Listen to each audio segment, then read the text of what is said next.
잠언 25장 15절 말씀입니다. 오래 참으면 관원도 설득할 수 있나니 부드러운 혀는 뼈를 꺾느니라. 아멘. 오래 참는다는 것은 우리 인생에 있어서 필요한 일입니다. 왜냐하면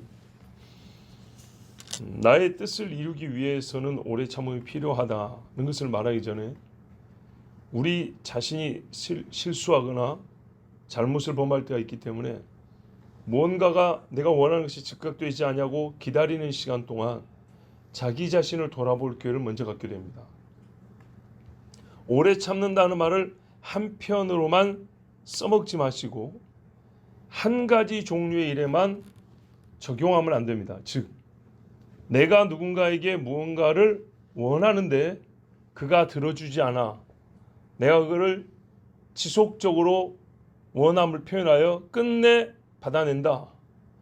그 시간이 필요하다. 포기하지 말고 기다려서 끝내 얻으라. 세상 일은 내 마음대로 잘 되는 것이 아니라 오래 참아야 되는 일도 있다. 나는 이런 식으로만 써먹으면 안 된다고 말입니다.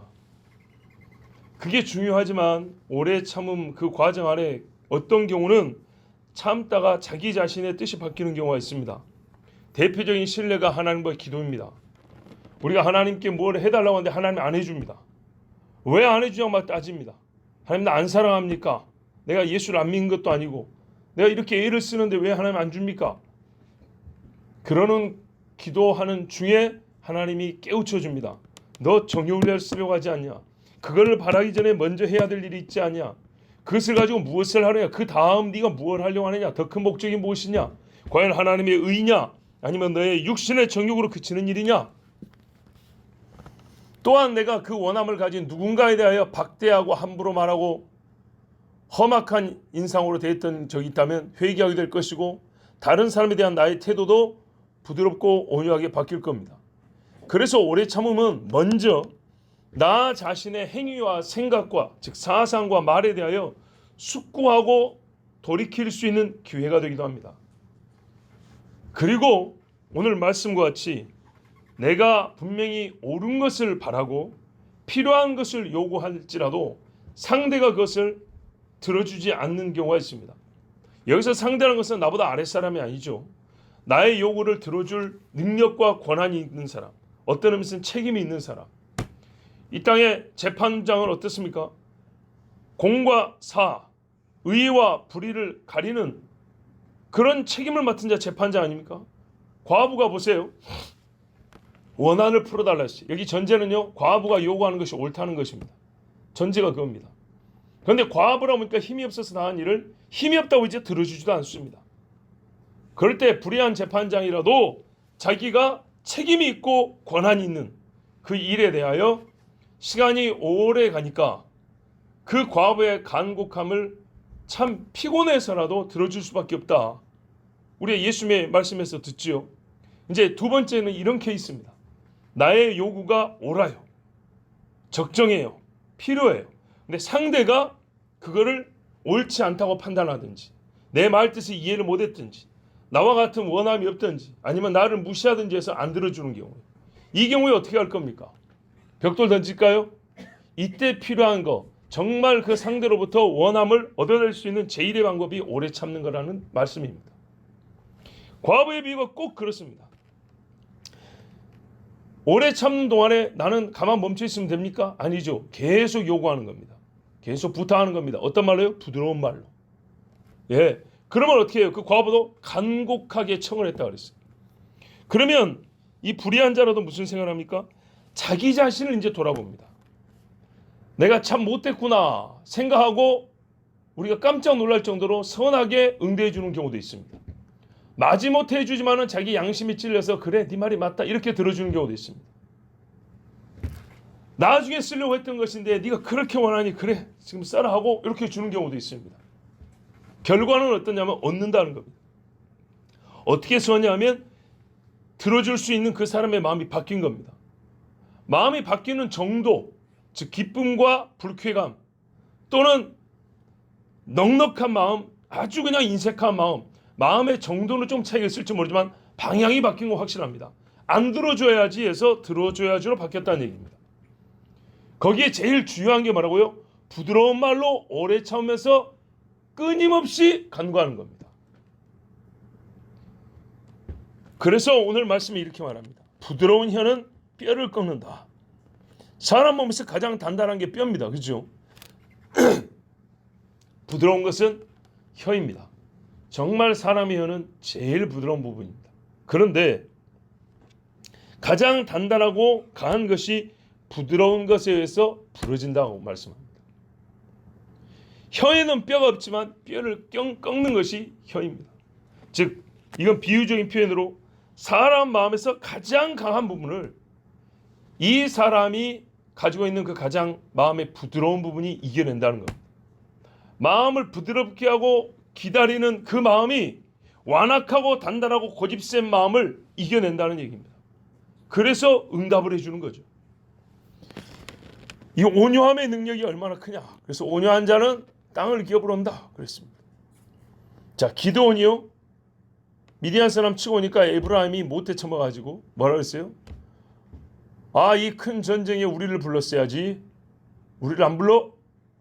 이랬단 말이에요. 기드온이 형제들하고 싸우고 싶지 않아서 아이고 형님들, 제가 물론 지파로 보면 형님이 아니지만 이 얘기를 하자면 내가 한 게 뭐 얼마나 되겠습니까? 예? 내가 천물을 거뒀습니다마는 형님들이 끝물을 거뒀지 않소. 형들이 거둔 끝물이 내 천물보다 훨씬 좋소. 그래? 그렇다면 뭐 이러고 갔어요. 여차했으면 같은 형제끼리 피 흘릴 뻔했어요. 이게 기드온의 말입니다. 그 다음에요, 우리 잘 아는 누굽니까? 아비가일이죠. 아비가일. 아비가일이 갖고 다윗 앞에 딱 엎드렸어요. 뭐랬어요? 하나님께서 기름 부은 왕이 어떻게 이 하찮은 사람 피를 보겠다 그래 달려오십니까? 하나님께서 당신은 존귀하고 이 땅의 왕으로 삼으실 걸 내가 분명히 압니다. 이 작은 여종이 머리 숙여 용서를 빌고 이 별 볼 일 없는 것이지만은 왕과 따르는 분들에게 드시라고 가져왔습니다. 이러니까 다윗이 뭐라 했어요? 참 여호와께 감사하리로다. 여호와께서 지혜로운 너를 보내가지고 나로 하여금 오늘 피를 안 흘리게 하고 너희 집을 살리겠다. 이랬단 말이죠. 이게 바로 부드러운 혀가 뼈를 꺾는다는 얘기입니다. 자, 느헤미야가요, 아닥사스다 왕의 술관한 자입니다. 그죠?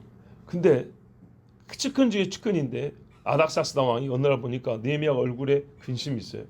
너 어찌하여 근심이 있냐 그랬어요. 그러면 가까운 사이니까 편하게 말할 수 있는데 하나님께 기도하면서 또 조심스럽게 두려워하면서 말했다 했어요. 아, 왕이여, 제가 왕과 관련해서 그런 거 아닙니다.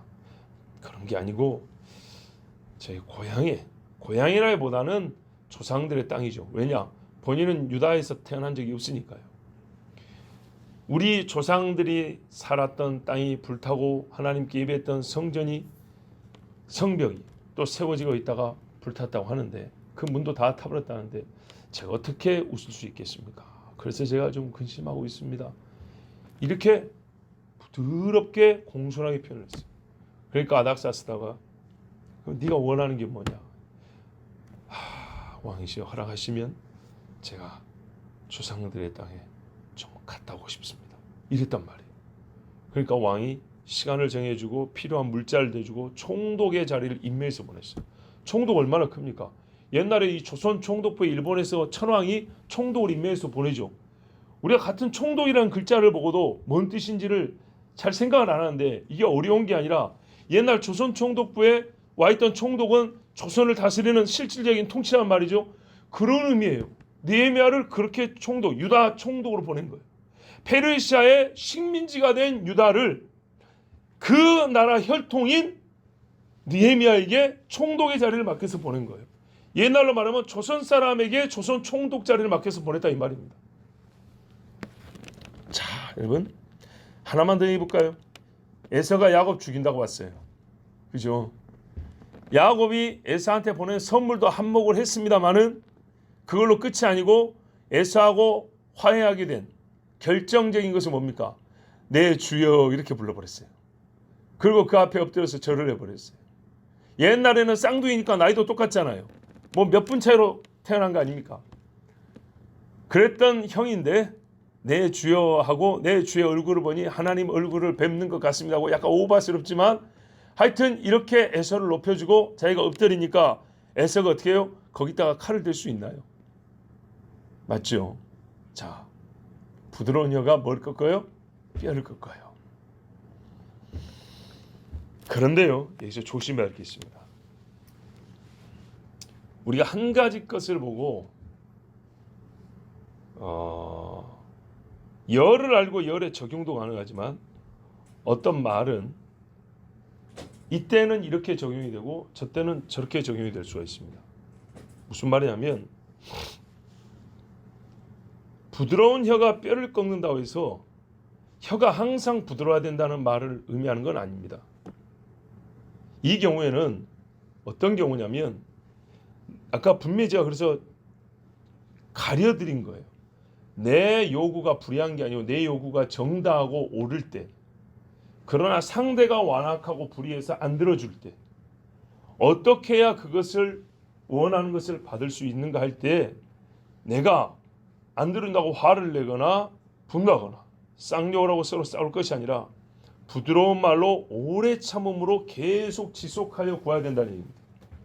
이게 하나님 앞에 기도할 때 첫 번째고 이 땅을 다스리는 통치자 앞에 두 번째입니다. 그리고 부모님에게 대할 때도 부모와 선생이 될 때도 마찬가지입니다. 그런데 성경에는 혀는 항상 부드러워야 하냐고 가르치냐면 그건 아닙니다. 잘 보세요. 조심해야 됩니다.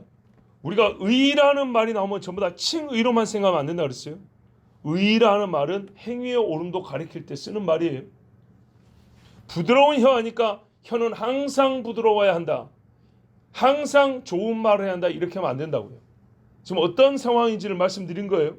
우리가 정말 옳은 걸 요구할 때 얻어야죠. 그거는. 그렇지 않습니까? 내가 농사를 지어서 심었으면 내가 거둬야죠. 근데 누가 뺏어갔다 쳐보세요.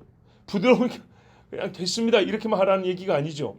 물론 그것도 지혜의 한 수가 될 수는 있겠지만 그걸 받아내고자 할 때는 부드러운 말로 끝까지 요구해야 된다는 겁니다. 나보다 높은 사람에게. 아주 구체화되어 있는 상황이에요. 그런데 혀가 절대로 부드러워서는 안 되는 경우가 있습니다. 어떤 경우냐? 성경에는요. 사람을 격려, 위로, 동정, 사랑을 고백하는 말도 있지만 우리 인간의 실제 생활에서 책망과 저주와 심판과 정죄도 있습니다. 그리고 하나님은 이쪽 편에도 말씀하시고 저쪽 편으로도 말씀하셨습니다. 그렇죠? 즉 성경은 언제나 부드러운 혀, 마음을 푸는 말을 하라고 가르치지는 않습니다. 마음을 돌이키기 위하여 부드러운 혀가 필요한 것이지 심판을 선고하고 정죄할 때, 책망과 훈계를 할 때는 단단한 혀로 말하는 것입니다. 제 말이 틀립니까? 하나님이 욥한테 말할 때 부드럽게 말하던가요? 욥이 자기가 의롭다고 하나님 앞에 건방 떨 때 하나님이 부드럽게 말하더냐고요. 의인 3인방 중에 하나인 욥이라 할지라도 하나님 뭐라 그랬어요?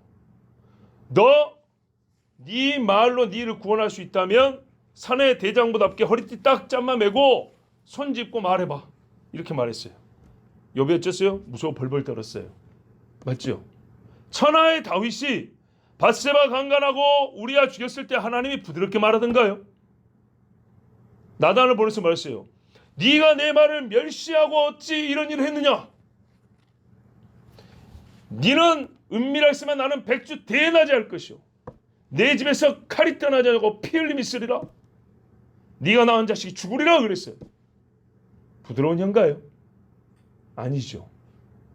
그를 찌른 자도 볼 것이요. 부드럽습니까? 아니죠. 저 사람을 어떻게 해요? 바깥 어두운데 던져라. 이를 갈며 슬피 울미 있으리라. 말이 부드럽습니까? 독사의 새끼들아. 부드럽습니까? 도끼가 이미 나무 뿌리에 놓여 찍혔으니 부드럽습니까? 아니죠. 이럴 때는 절대 부드러운 말 쓰지 않습니다. 그래서 제가 항상 드리는 말씀이에요. 하나님보다 착한 척 하지 말라고. 하나님보다 선한 척 하지 마세요. 그건 척이에요. 척. 아무짝에 쓸모없는 척이에요. 목적에 따라 혀는 다른 상태를 가져야 합니다. 솔로몬은 시므이에게 엄히 명하였습니다. 자기 아버지 다윗을 저주한 사람 시므이에게 뭐라 그랬습니까? 너 살고 싶으면 너희 동네 떠나지 마 이랬어요. 떠난 날 너는 죽어. 솔로몬이 이렇게 말했어요. 솔로몬이라는 사람이 가진 이미지가 우리가 기본적으로 부드러운 이미지거든요. 근데 그렇지 않았어요. 핫깃의 아들 아도니아, 솔로몬한테 형입니다. 다윗의 넷째 아들. 얘가 어떻게 했어요? 반란을 일으켰는데 봐줬어요. 다윗이. 다윗 생존 때니까 다윗이 봐주고 솔로몬을 세웠어요. 아버지가 봐준 거니까 솔로몬도 형이지만 어떻게 하지 못했어요. 근데 나중에 어떻게 했냐, 이 아도니아가 아버지를 수말들었던 수냄 여인 아비삭을 달라 그랬어요. 아버지를 모욕하고 왕권을 가진 나를 모욕했다. 그래서 어떻게 해요? 솔로몬이 형 아도니아를 죽여버렸어요. 부드럽습니까? 아닙니다. 여호수아가 아간에게 사형을 선고했습니다. 여리고에서 하나님이 어떤 것도 취하지 말고 다 여호와의 것이라 없앨하였거늘 네가 어찌하여 이런 일을 하였느냐? 끌고 와서 돌로 쳐 죽여라. 그래서 아간이 죽었다고 뭐라고요? 아골골짜기. 부드럽지 않습니다. 바울이 안디옥 교회에서 선배 베드로를 책망했습니다. 네가 이렇게 외식하고도 어떻게 사람들을 가르친다고 하는 것이냐 하면서 한참 선배인 베드로를 나이도 훨씬 많은데 책망했습니다. 부드럽습니까? 예레미야가 거짓 선지자 하나냐에게 한 말은요, 일격의 머리뼈를 박살내는 해머와 같았어요. 뭐라 했어요? 예레미야 28장 15절 이하에 선지자 예레미야가 선지자 하나냐에게 이르되 하나냐여 들으라. 여호와께서 너를 보내지 아니하셨거늘 네가 이 백성에게 거짓을 믿게 하는도다. 그러므로 여호와께서 이와 같이 말씀하시되 내가 너를 지면에서 제하리니 내가 여호와께 패역한 말을 하였음이라. 네가 금년에 죽으리라 하셨느니라 하더니 선지자 하나냐가 그의 7째 달에 죽었더라. 하나님이 시키지 않은 헛소리를 냈다고 예레미야가 뭐라 그랬어요? 거짓 선지자 하나냐한테 네가 올해 죽으리라 그랬어요. 그래서 죽었대요. 우리 예레미야는 기본 이미지가 뭐예요? 울며 통곡하고 하나님 앞에 기도하는 그 모습이죠. 근데요, 거짓 선지자에 대해서는 확실히 말했어요.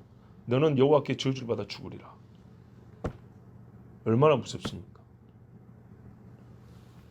높은 자의 마음을 돌이키기 위하여는 부드럽게 말할 것이지만 죄인과 진리를 거스르는 자를 책망할 때의 말은 채찍보다 매섭고 창끝보다 뾰족하고 몽둥이보다 아프게 말하는 것입니다.